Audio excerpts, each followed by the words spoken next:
नमस्कार। केरल केरल एक ऐसा राज्य है, बल्कि केरल की बात नहीं, मार्क्सवादी कम्युनिस्ट पार्टी की बात करें। मार्क्सवादी कम्युनिस्ट पार्टी या कम्युनिस्ट पार्टियां ऐसी हैं जहां वंशवाद तो छोड़िए, परिवारवाद भी नहीं आया। परिवार का नेता, अगर कोई कोई व्यक्ति नेता है तो उसका बेटा बेटी दामाद बहू कोई राजनीति में आएगा सीधे। ये परंपरा जो है लेफ्ट पार्टीज़ में नहीं रही है। लेकिन ये परंपरा नहीं, बल्कि मैं तो इसे बीमारी कहता हूँ। ये बीमारी अब जो है लेफ्ट पार्टीज तक पहुंच रही है, ऐसा लग रहा है। पिछले दिनों यानी 2 या 3 जनवरी को मलयालम अखबार है मातृभूमि, उसने एक सर्वेक्षण किया और उसको पब्लिश किया, उसको छापा उन्होंने। और उसमें था कि पिनराई विजयन के बाद कौन बनेगा मुख्यमंत्री केरल का। तो सीपीएम से जो है केवल एक नाम था, वो मोहम्मद रियाज का, जो पीडब्ल्यूडी और टूरिज़्म मिनिस्टर हैं, उनका नाम था। और उसके बाद कांग्रेस के नेताओं का नाम था। तो सबसे ज़्यादा मत 26.7% मिले हैं मोहम्मद रियाज को, जो सीपीएम के हैं। अब आप कहेंगे कि इसमें कौन सी बड़ी बात है।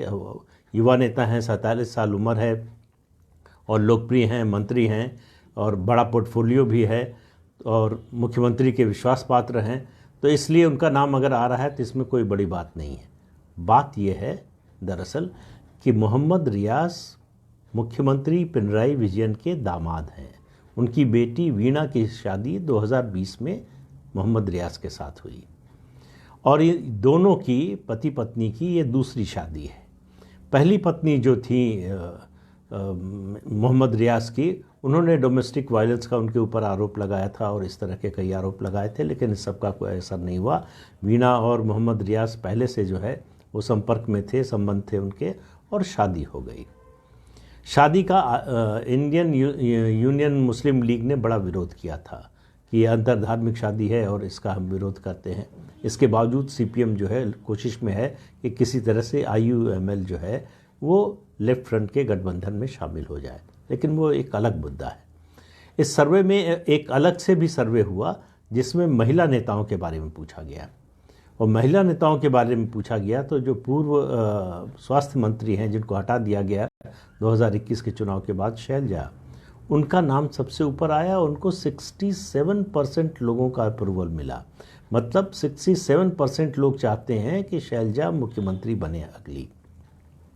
उसके बाद दूसरा नंबर जो है वो वीणा का है, जो इस समय स्वास्थ्य मंत्री हैं।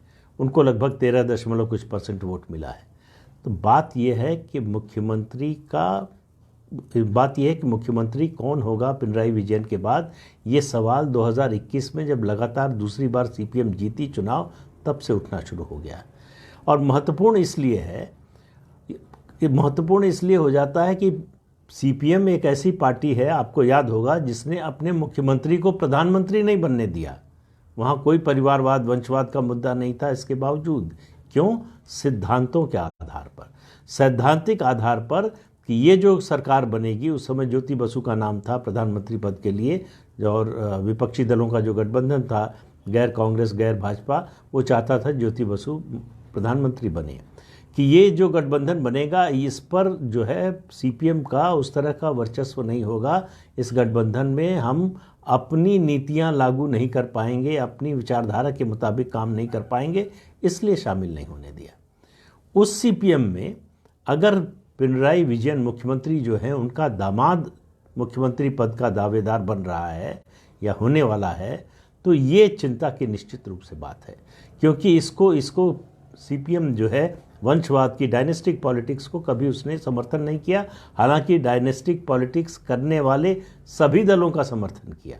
ज़्यादातर दल जो हैं वो उनके समर्थन में सीपीएम खड़ी रहती है, वो चाहे मुलायम सिंह यादव हों, चाहे कांग्रेस पार्टी के राहुल गांधी हों, या फिर आरजेडी के तेजस्वी यादव हों।